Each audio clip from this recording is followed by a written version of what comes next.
Everyone, welcome to another mock draft slash mock free agency. Today, we're going to do the Dallas Cowboys.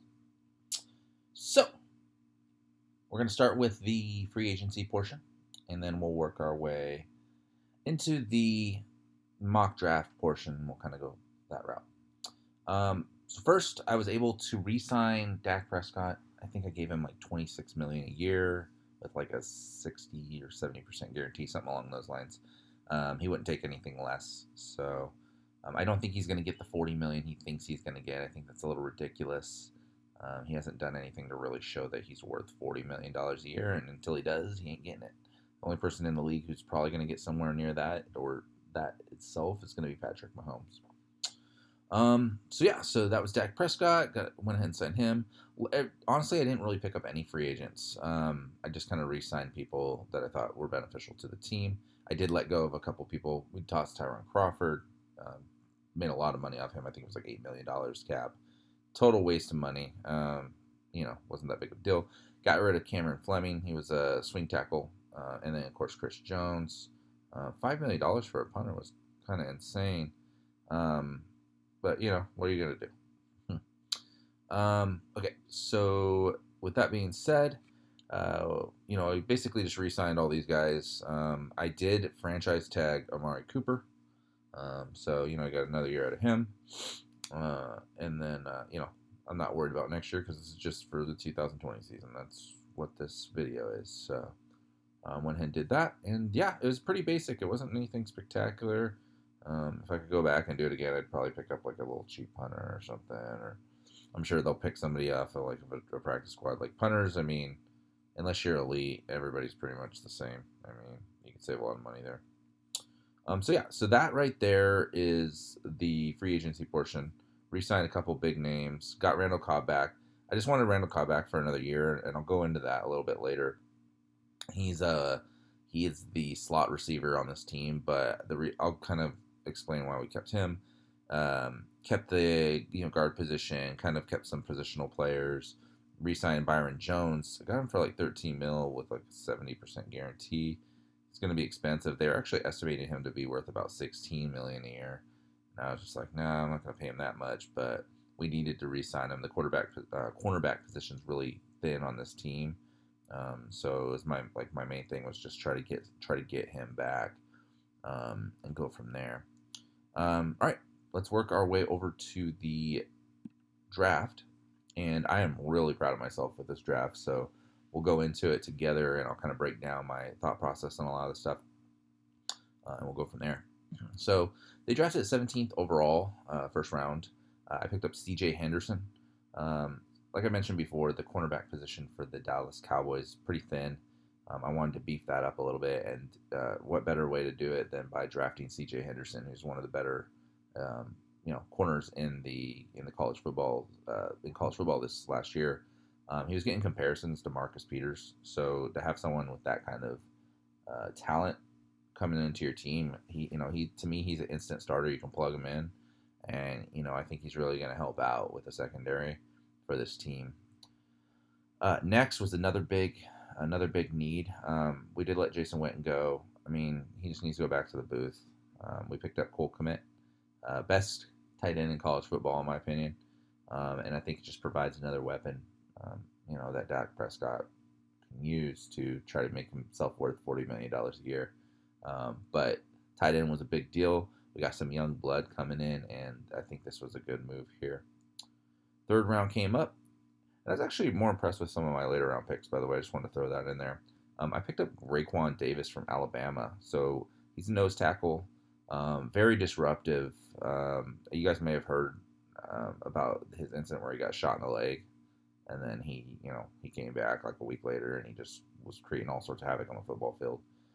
That just shows how resilient this guy is to injury, things like that. I mean, obviously it wasn't a football injury, and he didn't die or anything from it, but to get shot in your leg and then a week later, you're playing in a game. I mean, it says a lot about you. But yeah, I thought that this would really help with the defensive line. This is going to really beef it up. You're going to see a big difference with this right here.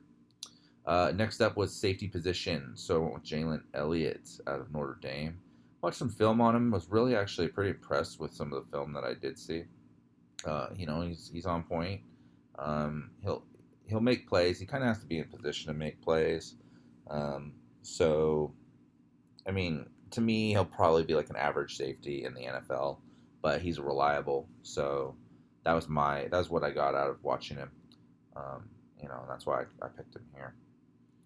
Next up, I started really thinking about, you know, how I wanted to address the wide receiver situation because Amari Cooper he's tagged for a year, and Randall Cobb's old and he's a slot receiver, and it's I wanted to kind of sort this out and try to get some talent in there and maybe score on a late round gem.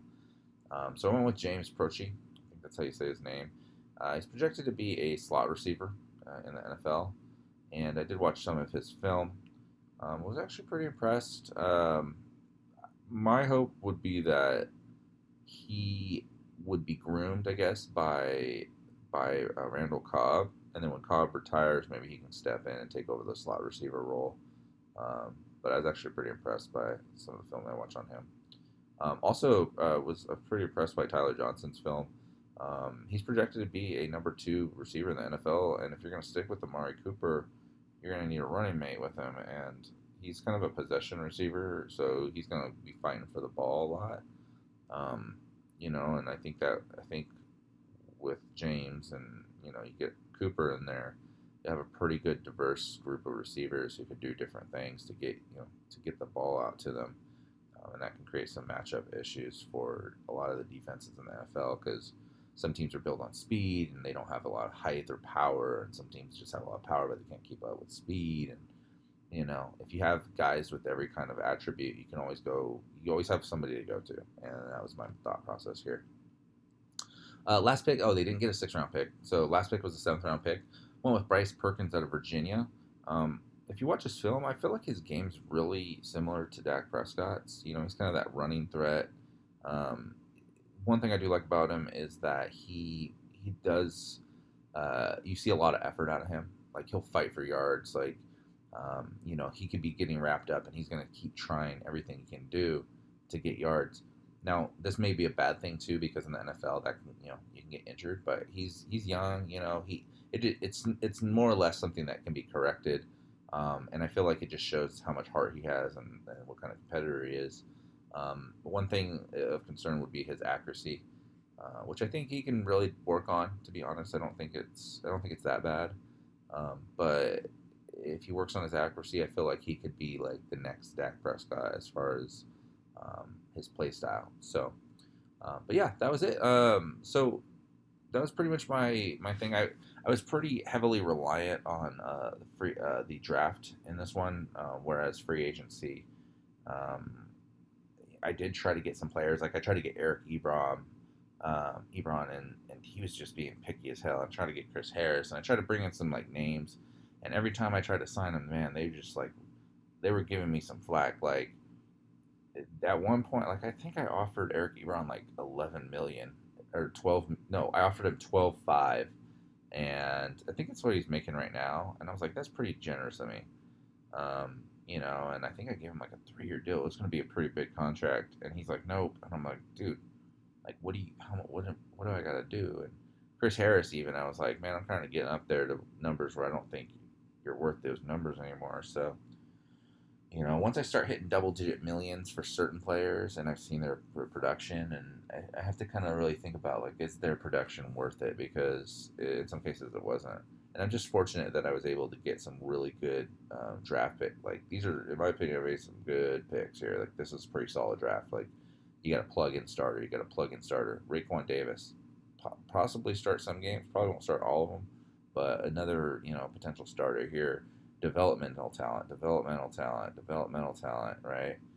Developmental talent. Like, but these guys have some pretty good upside on them as far as developmental talent. So, in my opinion, you got 3 potential starters and 4 really good developmental talents that can, potentially be starting within the next year or two, and have opportunity to make impact on the team moving forward, right?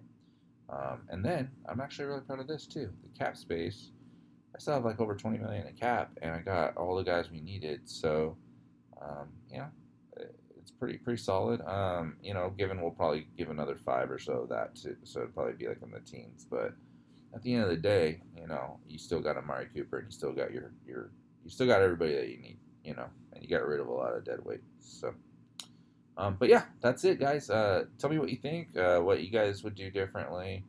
Don't forget to subscribe, share, tell all your friends, all that fun stuff. And let me know if you want me to do another team. Throw it in the comments. I'll see what I can do. Anyways, thank you for watching. Have a great day and take care.